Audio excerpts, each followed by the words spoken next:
One of the major change that's coming up is moving away from streaming to subject-based banding, which is SBB. Earlier on, we did a poll on whether subject-based banding will in fact result in greater social mixing. Oh, 50-50. I think social mixing will not come about automatically just because you put different sort of streams of students in one room. You could have a situation where they are even more split, because there is nobody to facilitate the understanding, the inclusion. I just want to say I'm a product of the SBB. During my time in school, we had SBB from P5 for math, for Chinese, and for English. So every time there's math, the whole cohort, we just move. And for English, we move. And for Chinese, we move. So that social mixing was very real. It was really good fun. That is exactly the impact we are trying to achieve. That you move from class to class, and you are not in the same class because you belong to a certain stream or certain course, and I can only study at a lower or less difficult level.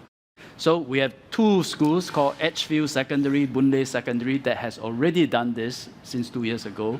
It has produced fantastic results. So we are very encouraged. Next year, 28 more schools will do this. By 2024, all schools will do it. Minister, can you elaborate on the results that you have achieved? In the case of Boon Lay, students that used to come late for school or even don't come to school, they are now looking forward to come to school. Why? Because they organize the classes by CCA. Before assembly, the form classes get together, which is all same CCA. And CCA is where they have a lot of bonding, a lot of friendship. And they're all looking forward, and they're coming early for assembly. And this year, they look at their results, the results are also better. The subject-based banding will be implemented in schools that have the three streams, the two normal as well as the express. Yeah. Now, the so-called higher ability children in SEP schools as well as IP will not be affected. Why? Well, partly it's such an integral feature of the system already. So we're trying to make a balance here to have diversity between schools. So some school is IP stream, some schools are also IB stream. And for IP and IB, if you are a school catering to that kind of pathway, you do need that academic rigor.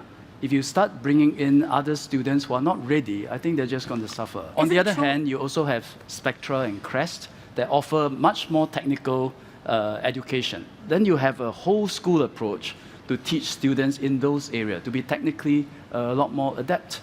And therefore, you also want to channel students with those aptitudes into those schools. So you want to have diversity between schools, different kinds of schools, but within the middle 80% of schools, you want diversity within the schools. Do you worry that there may be a perception that your children who are higher ability, who may eventually become the leaders of society, don't need to mix with other people? Then the school has a responsibility that beyond just educating the kids and making them excel academically, make sure we participate in VIA, Values in Action, participate in community immersion, get out of the school, go for adventure learning with other schools, find different platforms so that you can mix with students from the neighborhood.